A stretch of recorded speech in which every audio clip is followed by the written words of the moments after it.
এই ফুটপাতের দোকানটার সাথে কথা বলবো, মালিক কীভাবে ভাড়া নিছে এবং ভাড়াটি বা কত নেয় প্রত্যেক দিন বা কই থেকে নেয়। মালিকটার কাছ থেকে জানি যে কত টাকা ভাড়া পার ডে। দুইটা দোকান মনে একসাথে কথা বললে জানা যাবে। তো এর কাছ থেকে সব কিছু খবর নেই যতটুকু পারি সম্ভব। আসলে আমি একটা বড় ভাইয়ের সাথে কথা বলছি, হ্যাঁ মুসলিম, হ্যাঁ এই দোকানটা, হ্যাঁ বলতেছে যে এখানে দোকানটা কীভাবে নেওয়া যায়। How much rental every day this shop? Tiket? Yes. Magkano ticket? 40, 20. 20 bawat isang pwesto. Isang peso 20?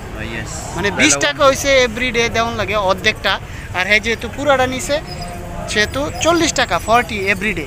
Yes? Everyday, yes. Magkano sell everyday? Yeah? Magkano sell everyday? Bitaw tinda. Idea how much selling everyday? Everyday? Yeah. Yeah. Medyo may 4,000, 5,000. 4,000, 5,000. Depende sa... Dependent.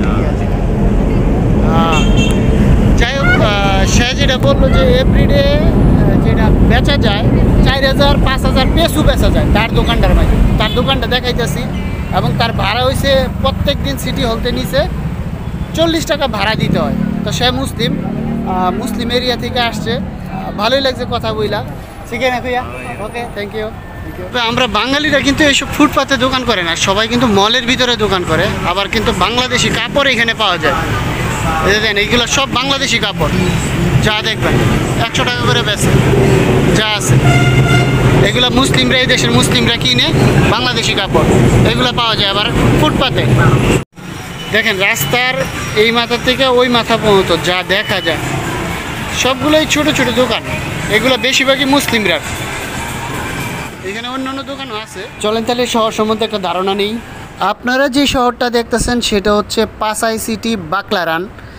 এটা একটা wholesale market, যেহেতু চতুর্দিকে wholesale market তাই এখানে প্রচুর লোক সমাগম হয়। এবং আপনাদের অবগতির জন্য বলি, এখানে কিন্তু বাংলাদেশিদের অনেক দোকান আছে, অনেক বিভিন্ন মার্কেটে বিভিন্ন মলে বাংলাদেশিদের হোলসেল দোকান আছে। ভালো মন্দ মিলেই তারা ব্যবসা করতেছে।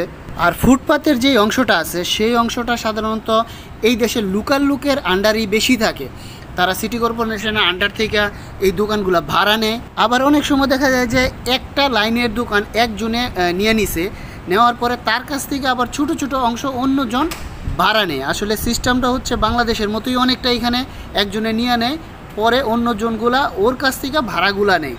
আর যে সিটি কর্পোরেশন বলেন বা এখানের বারাঙ্গাই আছে, তাদের প্রতিনিধি আবার এইখান থেকে ওই যে একজন পার্সন পুরা লাইনটা ভাড়া নিছে ওর কাছ থেকে টাকাগুলা কালেক্ট করে। তবে বাংলাদেশিরা যে খুব সহজে এসে এখানে একটা দোকান পাইয়া যাবে তা কিন্তু না। আমি এমন 1-2 বাঙালিকে চিনি যারা অবশ্য চেষ্টা করছিল এখানে বসার জন্য, তারা ওই সোর্সটা পায় না যার কাছ থেকে ভাড়া নিবে।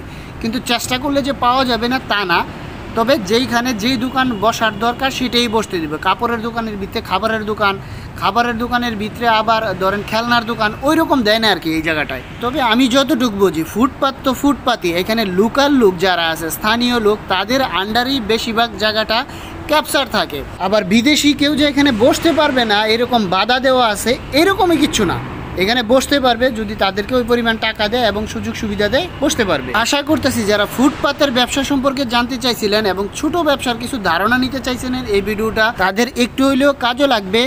আমার রিকোয়েস্ট থাকলো আপনারা আমার চ্যানেলটাকে সাবস্ক্রাইব করবেন, আমার পাশে থাকবেন। আরও কিছু জানার থাকলে সাবস্ক্রাইব করে কমেন্টস করবেন, উত্তর দিব। আশা করি ভালো থাকবেন। আল্লাহ হাফেজ।